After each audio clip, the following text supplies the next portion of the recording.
Ladies and gentlemen, boys and girls, welcome to another video on the channel. Today we're going to be reacting to when you're the best player in the NBA, but nobody cares about Jimmy High Roller, and let's get into it. MVP.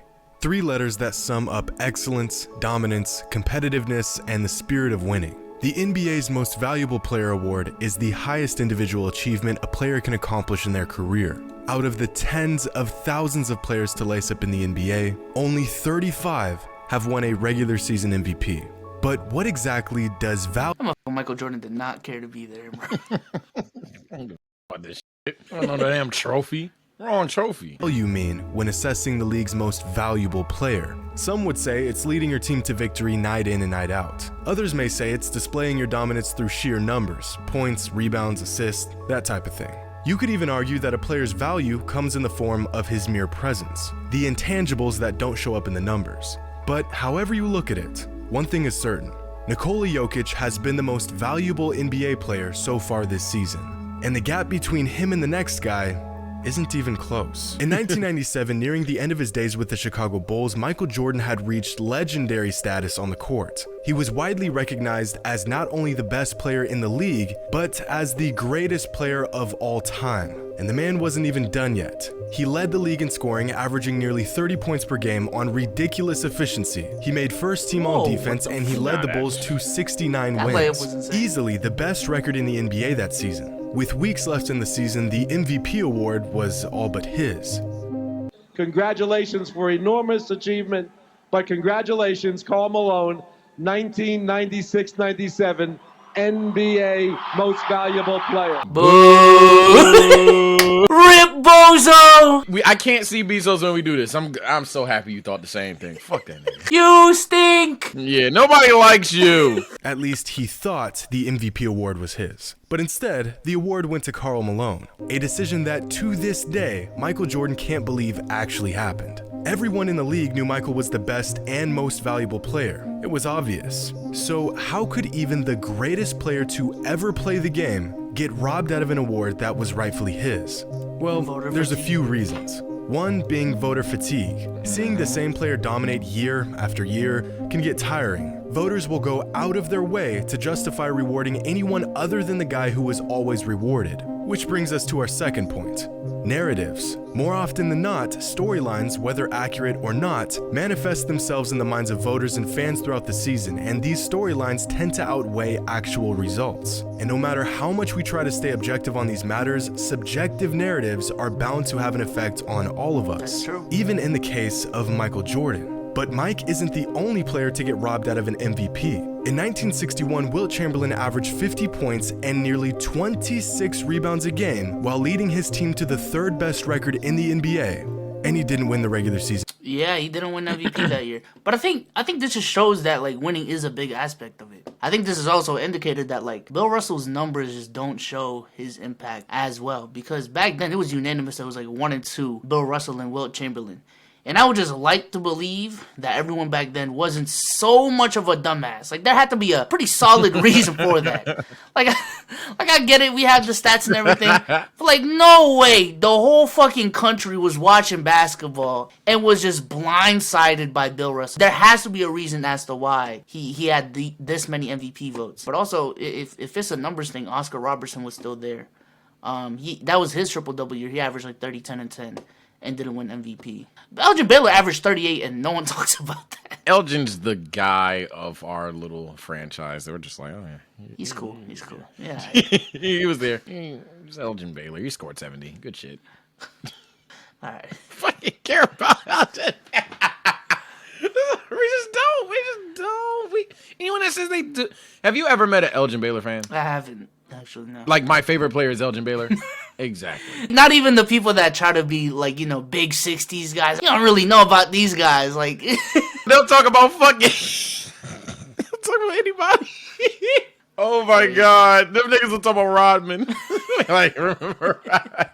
2006, Kobe Bryant put together one of the greatest individual seasons this century, featuring his iconic 81-point game and a 40 bomb every other night. Yes, the man finished 4th in MVP voting that season. Bullshit! But in Kobe's case, he suffered from what many other MVP candidates before him and after him have suffered from: a not-so-great record. See, in the 2006 season, the Lakers finished as the 7th seed in the West, a playoff team, but nowhere near the top seed. And in the NBA, there's a bit of an unwritten rule that if a player has hopes of winning the MVP, his team must be one of the winningest teams in the league. The standard almost always being no worse than the 3rd seed in their given conference. Throughout the history of the modern NBA, only 4 MVP winners finished the season with a team seeded lower than 2nd. Yes, sir. And only 1 player has won the regular season MVP with a team seed lower than 3rd. That player being Russell Westbrook in 2017. In that season, Westbrook was a very rare exception to the rule. In fact, so far, he's been the only exception to the rule. The first player in over 50 years to average a triple-double for an entire season. A feat that everyone unanimously said would never happen again. And a feat so incredible that although his OKC Thunder only had the 6th seed going into the playoffs, he won the regular season MVP.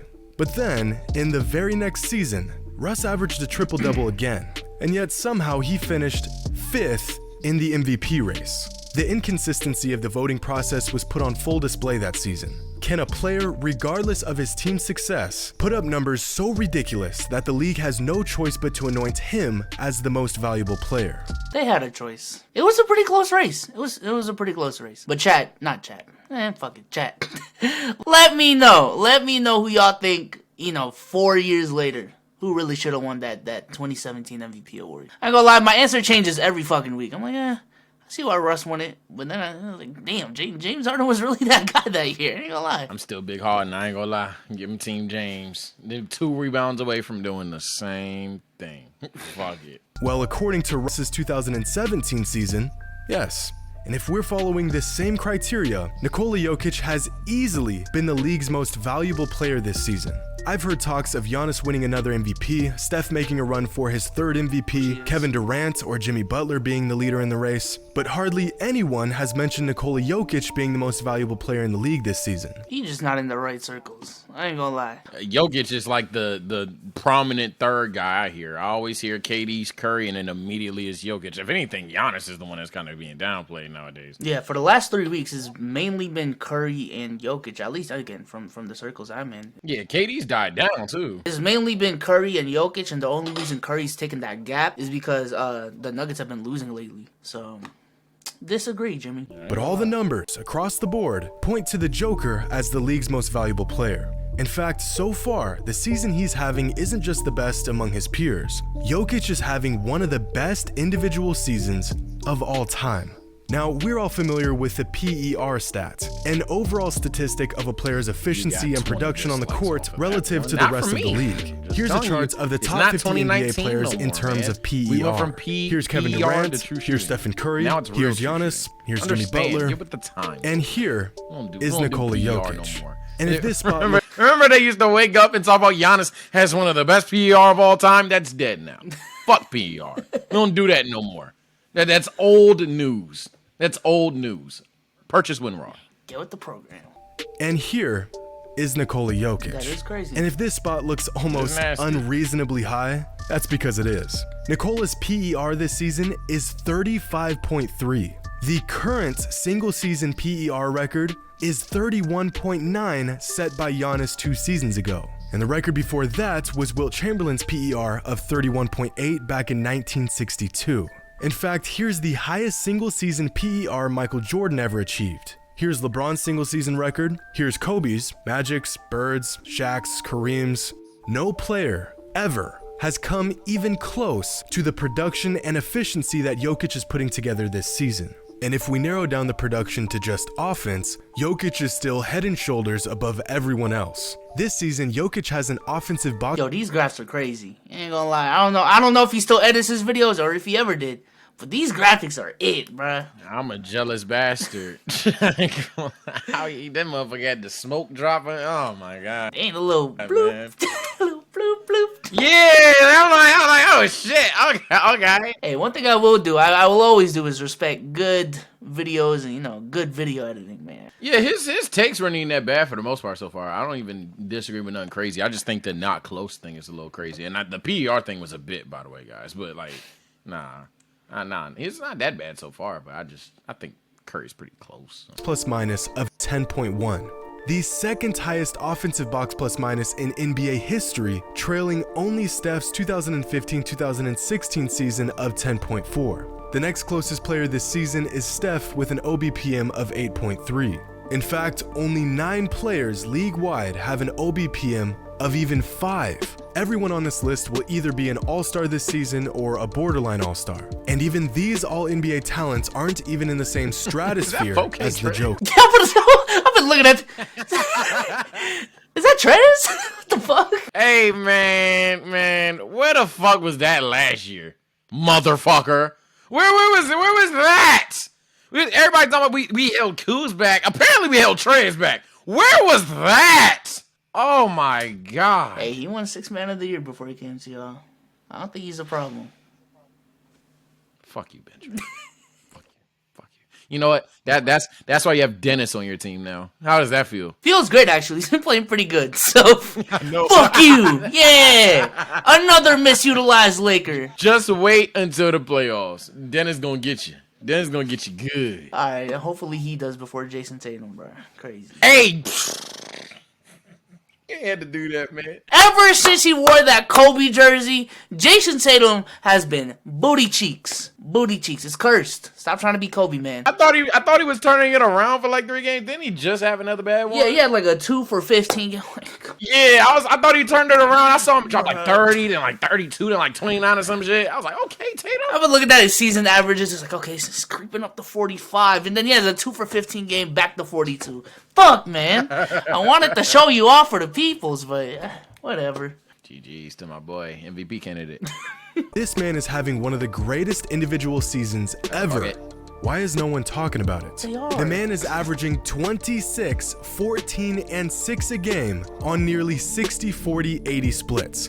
And no one is talking about it. Right now, the current MVP odds are in favor of Stephen Curry, followed by Kevin Durant and then Giannis. Jokic is down at 4th with odds that suggest he is far from the MVP. This article's headline doesn't even mention Jokic, like he's some sort of afterthought. And if I had to say why this is, I'd say it comes down to a few things. First, Jokic hasn't had a marquee performance this season. You know, that massive game that makes all the headlines and demands fans and voters to reconsider their MVP That's hierarchy. A bomb. Every MVP needs a marquee performance to really draw the masses and build their campaign. Second, and the most obvious reason, is that the Nuggets aren't doing too hot right now. With a below 500 record of 9-10, the Nuggets currently hold the 10th seed in the West. A seed so bad that most fans won't even consider Jokic as a frontrunner in the MVP race. Because if a player is truly valuable, shouldn't his team be winning the vast majority of their games?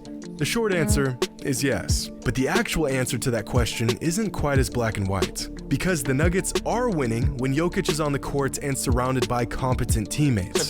So far this season, in the 14 games that Jokic has suited up, the Nuggets have outscored their opponents by a combined 48 points. In the 5 games that Jokic has missed this season, the Nuggets have been outscored by their opponents by 62 points. That means that with Jokic, the Nuggets are a winning team with an average margin of plus 3.4 points. Without him, they're a losing team with an average margin of negative 12.1 points.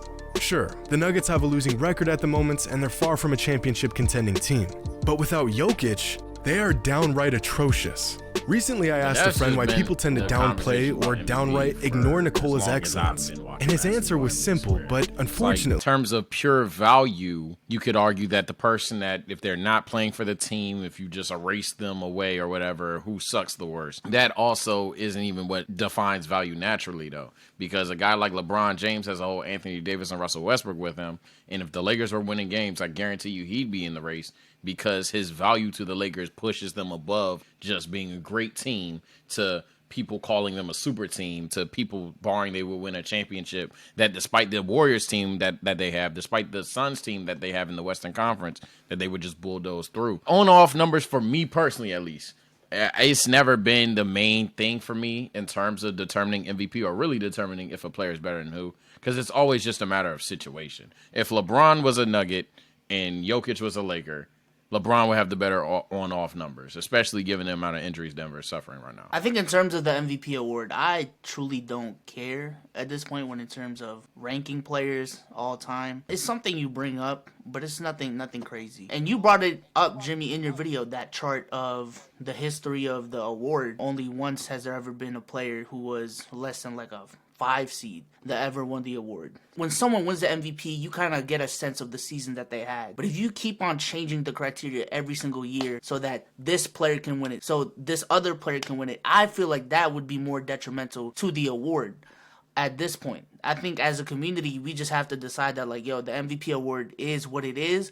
But in terms of ranking players, we should understand that winning the MVP award doesn't necessarily mean that you were a top 3 player in the league. Because when Russ won the MVP in 2017, I'm of the belief that he still deserved it. If at worst he was the runner-up. While still saying that, I still believe that Curry was better. I still believe that Kawhi was better. I still believe, honestly, James Harden was better during that time. Kevin Durant, still better. Despite Russ winning that MVP and me believing that he should have won that MVP. So, I think it's just up to us to separate the truth. Very simple but insane stat here. Like, we can't ignore what Curry's doing. I'm not even going to say the stat I was thinking of. We can't ignore what Curry's doing with a 3-loss team. But without Jokic, they are downright atrocious. Recently, I asked a friend why people tend to downplay or downright ignore Nikola's excellence. And his answer was simple, but unfortunately, very true. His game is just boring. To the purest of basketball fans, the Joker's game is a work of art. He's brilliant. I personally love watching the guy play, and I'd even go as far as saying he's one of a kind. But to the average fan, Nikola's game is lethargic, slow-paced, lacking all the high-flying acrobatics and 30-foot bombs other stars put on full display every night. Nikola's excellence is rooted in his ability to break down the game to its simplest components and exploit the other team with his uncanny ability to see 2, 3, 4 moves ahead. But it's this very simplicity that deters fans from giving him the credit that he is due.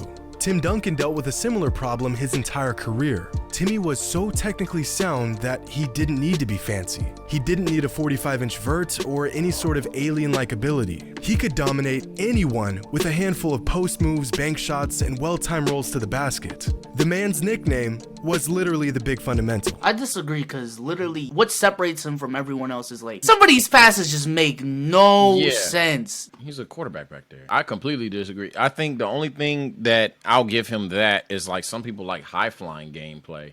Or present. I said gameplay. I was thinking about 2K in a different chat. Nah. By the way, you 5'9" niggas is fucked. You 5'9" guards are patched. GG's. But nah, a lot of people like seeing the tweens that can explode to the paint or quickly do the step back. Jokic shot a 30-footer in this compilation that you posted. Jokic has done some tweens in here as well. He's just a bit slower. So that's the only thing, but I think Jokic's game is exciting. I don't know. Maybe I'm weird. It took years and years for people to truly see the immense value in Duncan. Nikola will shred a defense for 35 points and 15 assists without even getting a foot off the ground in the process. The man will appear to be moving in slow motion and still make your best defender look absolutely lost. He will alter a dozen shots on the defensive end without even getting close to blocking one of them.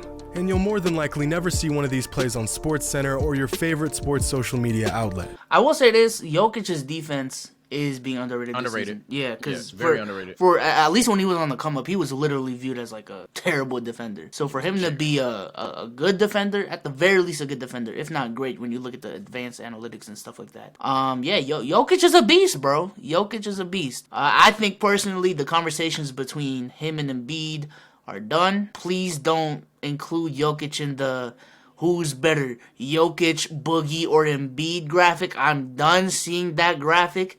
If I see that graphic one more time, I'm logging off Twitter for the first time in 4 years. I'm not gonna lie.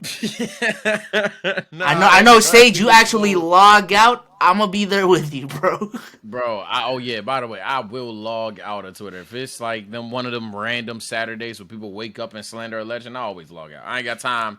I got time for a bunch of people tagging me about this one post that went viral talking about how prime Dwight Howard wouldn't be a top 20 player today, how Kobe Bryant isn't even a top 15, but I don't have time for it, bro. Y'all got to that's the weirdest shit of the NBA community by a mile. I ain't got time for that shit. I log out. But when the vast majority of fans get their information and form their opinions based on these short clips and highlights, it's no wonder that Nikola's impact, relevance, and dominance are undervalued. If you were able to somehow remove the hype and narratives from the MVP discussion, the race for the award would look something like this. And that's because this list is exactly that. Basketball Reference's MVP tracker, which gives a very objective look into the MVP race at the moment based solely on the numbers. The only list where you'll find Jokic ahead of everyone else. Yo, you're just not you're just not in the right circles, I ain't gonna lie. Yeah, that's what I'm saying. Like, I hear about Jokic all the time, bro. I feels bad for you at this point, honestly. Yeah. I hear about Jokic a lot, bro. Regarding this logic of, yo, this is a stat that, tracks the MVP and, calculates it objectively. It's kind of hypocritical when, I'm not even saying Jimmy does this, but when Bleacher Report comes out with their top 50, and it's just based off of this one metric. Bleacher Report would make the argument that this is an objective list, not based on the fact that, this is true and hard fact, but they're literally just having this one metric and giving you what that metric puts out. But apparently that's trash. But this is fine. I don't know. That just seems hypocritical. If the numbers you've seen so far haven't swayed you enough, Jokic's excellence doesn't stop at the offensive end. With a defensive box plus minus of 5 this season, Jokic is leading the entire NBA on the defensive end by a massive margin. The next closest player is Draymond Green with a DBPM of 3.9, and then Giannis with 3.4. And believe it or not, right? Nikola's defensive box plus minus this season is the second highest mark ever recorded. I am not exaggerating. Does that not prove why it's kind of like a bad metric to use? Yeah, I'm about to say that you checkmated yourself, but nah, I ain't gonna lie. I would have hid the shit out of that one, my boy. Yeah, you right there. Please sit with me in the debate and tell me that Jokic is a better defender than Draymond and Giannis and Jimmy Butler. Caruso up there though. Hey, that's the boy. Hey, first team off the bench. I'm rooting for it. Man, look, wrong video for it. Man, 6 man a year ain't got to average 20. That's all I'm saying. I think he could have just left it at good defender though. Yeah, he's definitely a good one. You said elite earlier. I'm not even mad at that. Him and Aaron Gordon have basically carried the fuck out of that defense. Yeah. So I say that Nikola Jokic is currently having arguably the most productive, efficient, and dominant season in NBA history. Now, how's that for value? All right, well, that's it. Yeah, but I say a lot of variables that you acknowledged earlier just got thrown out the window to say you want Jokic to win MVP. Jokic is Jokic. He's definitely in the conversation. Again, we apologize you ain't hearing it, but he is. Ain't nothing new. So it's kind of like, what do we say to this? Like, it's nothing new. Just, I'm not about to downplay Wardell. Not about to act like KD still ain't Kevin, even though he don't take care of himself. And Giannis, the Bucks have won 8 straight. Nobody's talking about that. That's something that's not getting talked about. I think, if I'm not wrong, Drew and Middleton and Giannis haven't lost yet. Hey, man, all I heard after the first 4 games was, hey, fraudulent Bucks, fraudulent Suns, and they're coming back. Yo, the amount of people that killed me for saying the Suns are a contender, who dick you on now? Mikal Bridges the key, damn it. Yeah, that's you. That's you, motherfucker. Shut the fuck up. If you guys enjoyed that video, we reacted to Stephen A saying Julius Randle should shut the hell up right here. With that being said, we'll catch you on the next one. And we out, man. Peace.